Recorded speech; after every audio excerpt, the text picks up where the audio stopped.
जय श्री राम। मैं आचार्य सुनील त्रिवेदी। आज 11:30 बजे से लेकर लगभग 12:30 बजे के बीच में भद्रा रहित काल में होलिका दहन किया जाएगा।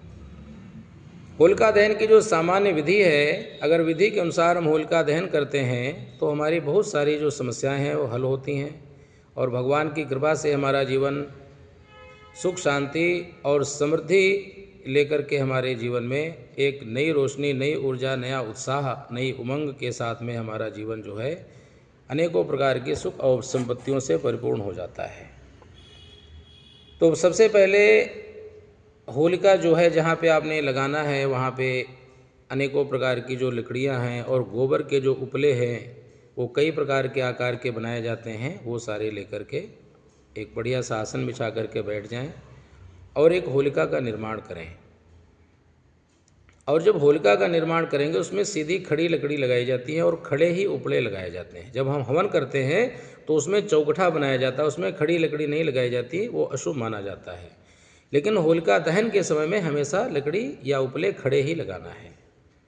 और बीच में एक गोबर का बना हुआ ऐसा उपला होता है जिसको प्रहलाद कहते हैं, वो सबसे बीच में रखना है और उसके चारों तरफ लकड़ी और उपले लगा करके फिर उसके बाद में उसको एक वस्त्र से लपेटना है और उसके चारों तरफ शुद्ध जल छिड़क लेना है।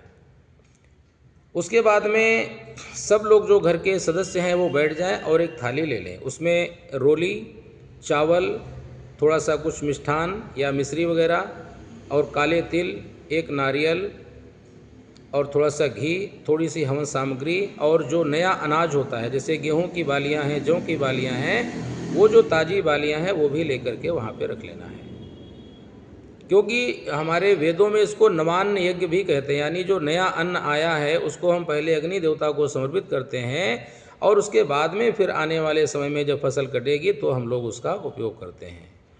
तो खेतों से नई बालियां ला करके उसको रखना है। थाली में सारा सामान लेके रख लिया, एक लोटे में पानी ले लिया और एक बढ़िया सा दीपक जला लिया और एक नारियल भी लेना है। ये सारा सामान लेकर के बैठ गए, जोत जला लिए। उसके बाद में हाथ में जल लेकर के संकल्प करना है कि आज होलिका दहन करने से हमारे जीवन के जो कष्ट हैं, जो परेशानियां हैं, जो चिंताएं हैं, जो अरिष्ट हैं, जो दुख हैं, जो दरिद्र हैं, जो रोग हैं, जो शोक हैं, जो चिंताएं हैं, जो व्याधियां हैं, बुरी नज़र हैं, जादू टोने, इन सभी प्रकार की जो आपत्ति और विपत्ति हैं वो जिस तरह से होलिका अग्नि में जल के भस्म होगी उसी तरह से ये सारी हमारी समस्याएं जल के भस्म हो जाएं और हमारे जीवन में नई उमंग, नया उत्साह और अनेकों प्रकार के जो नई एनर्जी है, सकारात्मक ऊर्जा है, वो भगवान की कृपा से हमें प्राप्त हो। उसके बाद में आपने ज्योति जला करके संकल्प करके फिर आपने होलिका के चारों तरफ जल चढ़ाना और वस्त्र लपेटना, थोड़ा सा तिलक लगाना, फिर उसके बाद में आपने अग्नि प्रचंड करनी है। कपूर, लौंग, इलायची ये चीज़ें जरूर लेनी है, कपूर डाल करके अग्नि प्रचंड करनी है। और उसके बाद में आपने मंत्र पढ़ना है, अहकूटा भयत्रस्तैः कृता त्वं होलिबालिशैः अतस्त्वां पूजयिष्यामि भूति भूति प्रदायिनी। इसके बाद में पुष्प लेकर के होलिका पे चढ़ा देना है। फिर एक हाथ में चावल पुष्प लेना है और फिर मंत्र पढ़ना है, वंदितासी सुरेंद्रेण ब्रह्मणा शंकरेण च अतस्त्वं पाहि मां देवी भूति भूति प्रदा भव। अब कई लोगों के मन में ये प्रश्न उठता है कि होली को तो हम जलाते हैं, फिर उसकी पूजा क्यों करते हैं?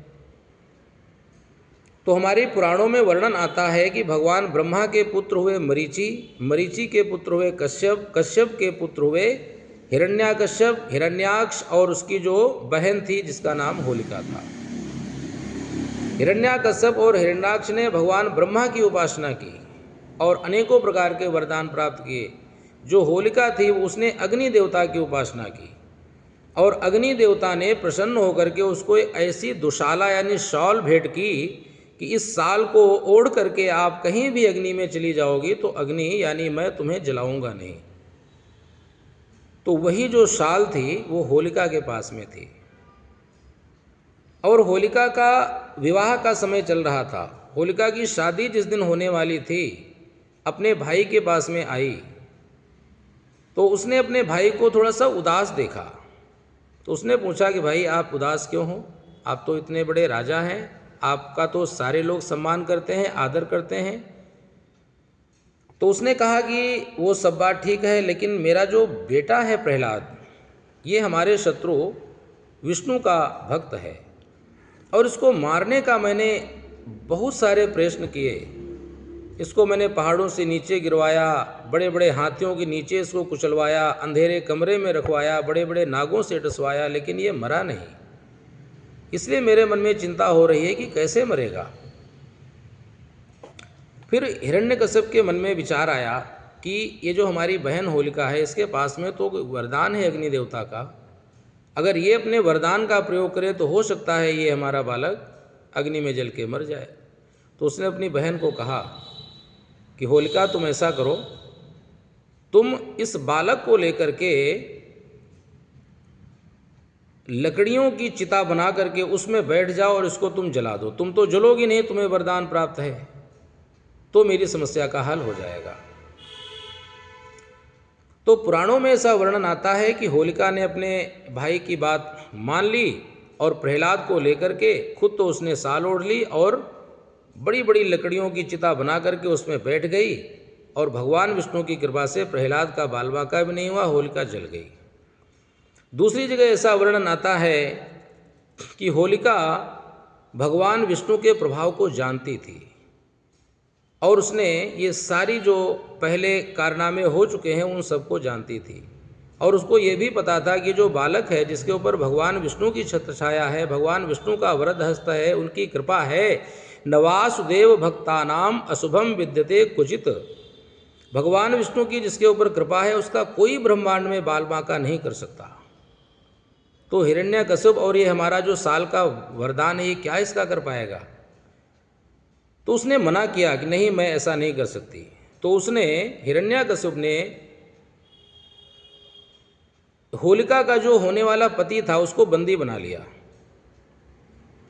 और कहा कि अगर तुम मेरा काम नहीं करोगी तो मैं इसको जीवन भर कारागार में डाल के रखूँगा और तुम्हें भी कारागार में डाल दूँगा।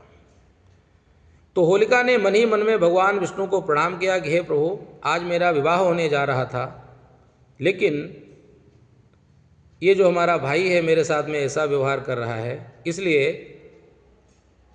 अब मैं आपका स्मरण करके इसकी आज्ञा का पालन करने जा रही हूँ।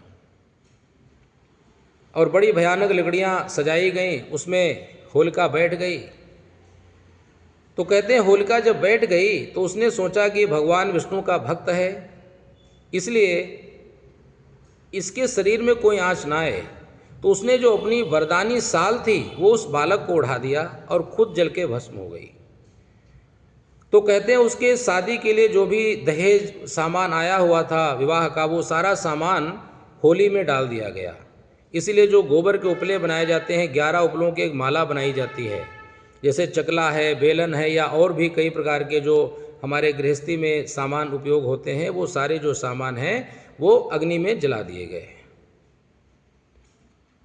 और तभी हम इसीलिए होलिका की पूजा करते हैं। और जो हमने मंत्र पढ़ा, वंदितासी सुरेंद्रेणा, यानी सुरों के जो इंद्र हैं, ब्रह्मणा शंकरेण चा, यहाँ तक कि ब्रह्मा और शंकर भी, अतस्त्वाम पाहि माम देवी, कि हे होलिका देवी, भूति भूति प्रदा भवा, कि आप हमारे सभी का, जो हम सब लोग आपका पूजन कर रहे हैं, आपका वंदन कर रहे हैं, आपकी परिक्रमा लगा रहे हैं, आप हम सभी का कल्याण करो, क्योंकि देवता भी आपकी वंदना करते हैं।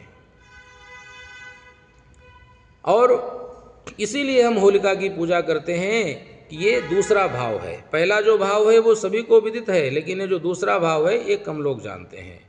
तो होलिका ने जानबूझ करके अपनी जो शाल है प्रहलाद को उड़ाई थी और फिर वो स्वयं जल के भस्म हो गई, लेकिन बालक की उसने रक्षा की। इसीलिए हम होलिका माता को प्रणाम करते हैं। और यही कारण है, पहली हमारी जो होली है वो नए घर में नहीं मनाई जाती। जो पहली शादी हुई है, वो पहली जो नई नवेली दुल्हन है, वो भी पहली होली नहीं पूजती।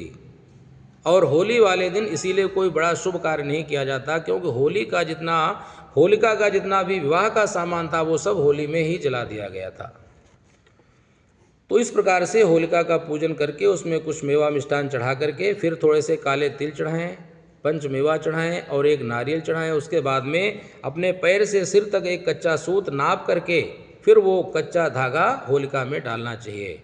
और अगर हो सके तो आटे और बेसन का उपटन बना करके शरीर में लगा करके फिर वो जो उपटन है उसको छुटा करके भी उस होलिका में डाल देना चाहिए। उससे क्या होता है कि हमारे शरीर में जो बीमारी है, जो परेशानी है, जो अशांति है, जो नकारात्मक ऊर्जा है, वो सब जल के भस्म हो जाती है।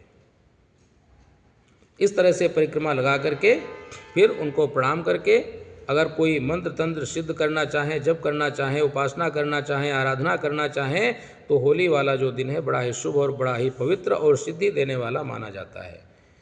और उसके बाद में अगले दिन यानी 14 तारीख की प्रातः काल में फिर उनकी जो विभूति है वो मस्तक में धारण की जाती है। तो इस तरह से आप लोग होलिका दहन करें बड़ी श्रद्धा भक्ति से, प्रेम पूर्वक, तो इससे आपका जीवन शुभ और मंगलमय होगा। भगवान की कृपा आपके ऊपर हमेशा बनी रहेगी। जय श्री राम।